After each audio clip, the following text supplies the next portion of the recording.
Hello friends, कैसे हैं आप सब। आई होप आप सब बहुत अच्छे होंगे। तो चलिए आज कुछ छोटी छोटी टिप जानते हैं जो कि हमारे किचन के काम को काफ़ी आसान करता है। ये होती तो बहुत छोटी छोटी हैं, लेकिन ये चीज़ें हमें पता नहीं होती है, जिसकी वजह से कई बार हम अपने किचन में फंस जाते हैं और सोचते हैं कि अब क्या करें, काश इसके बारे में हमें कोई बताता। तो आइए, पहला टिप है आज की मेरी कि जब भी आप आलू काटते हैं ना, तो आलू काटने से पहले आप पानी ले लीजिए और उस पानी में अपने आलू को काटिए। तो आपका आलू काला नहीं पड़ेगा, लेकिन काटने से पहले आप अपने आलू को अच्छी तरह पहले धो लीजिए। उसको धो लेने के बाद में फिर आप एक बड़े किसी भी बर्तन में पानी लीजिए और उस बर्तन में अपने आलू को काटिए।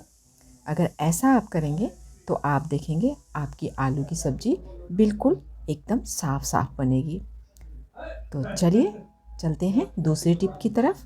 तो मेरी दूसरी टिप है कि जब भी हम भिंडी काटने के लिए रेडी होते हैं, तो सबसे पहले हमें अपनी भिंडी को अच्छी तरह धो लेना चाहिए।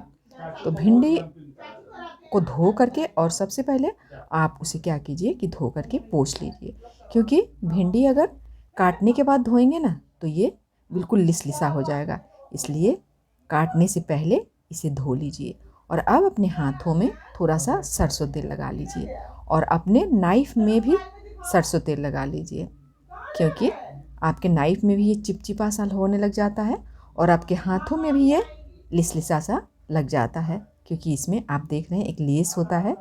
तो अगर आप अपने हाथ में लगा लेंगे सरसों तेल और अपने नाइफ़ में लगा लेंगे सरसों तेल और अब आप अपने भिंडी को काटेंगे, तो आप देखेंगे कि आपका नाइफ़ भी चिपचिपा नहीं होगा और आपका हाथ भी बिल्कुल साफ़ रहेगा।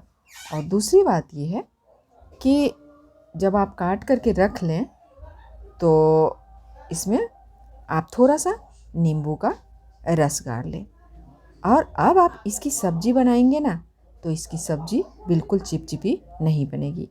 एकदम आप देखेंगे कुरकुरी करारी। आप मसाले वाली बना रहे हैं तब भी, और आप अगर इसका भुजिया बना रहे हैं तब भी। तो आई होप आपको मेरा ये टिप भी पसंद आया होगा।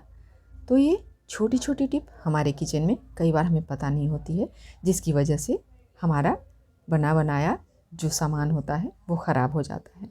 तो जब भी आप भिंडी काटें, इसमें आप नींबू का रस निचोड़ना ना भूलें, जिसकी वजह से आपकी भिंडी बिल्कुल चिपचिपी नहीं बनेगी। आई होप आपको मेरा ये टिप पसंद आया होगा। चलिए बढ़ते हैं अगली टिप की तरफ।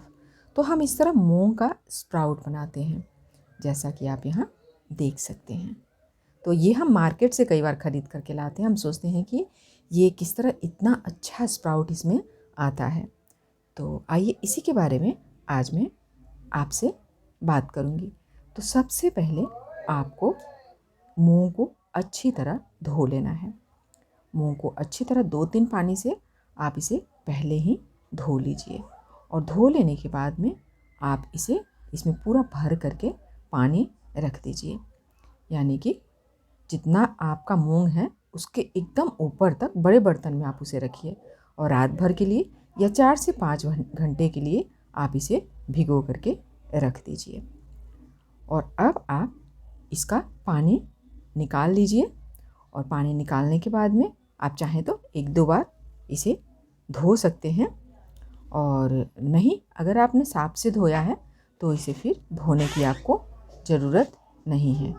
तो आप मूंग को अच्छी तरह पहले धो लीजिए और धो करके फिर आप इसे ले लीजिए एक किसी भी कॉटन के कपड़े में।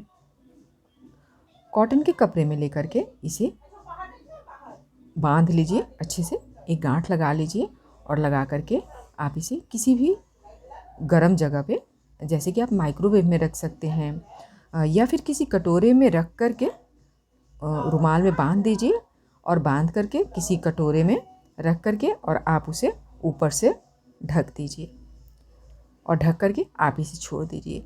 आप देखेंगे अगर रात भर के लिए आप इसे इसी तरह छोड़ देते हैं तो आप मॉर्निंग में देखेंगे कि बहुत अच्छा इसमें स्प्राउट निकल आता है।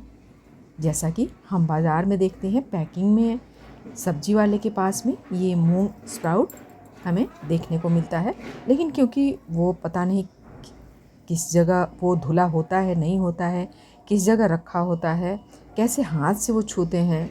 लेकिन हम जो घर में स्प्राउट तैयार करते हैं ना, तो हमें पता होता है कि हम किस साफ़ कपड़े में बांध रहे हैं, किस तरह हमने इसे स्प्राउट किया है। तो इन सारी चीज़ों का हम अपने घर में रखते हैं तो ध्यान रखते हैं।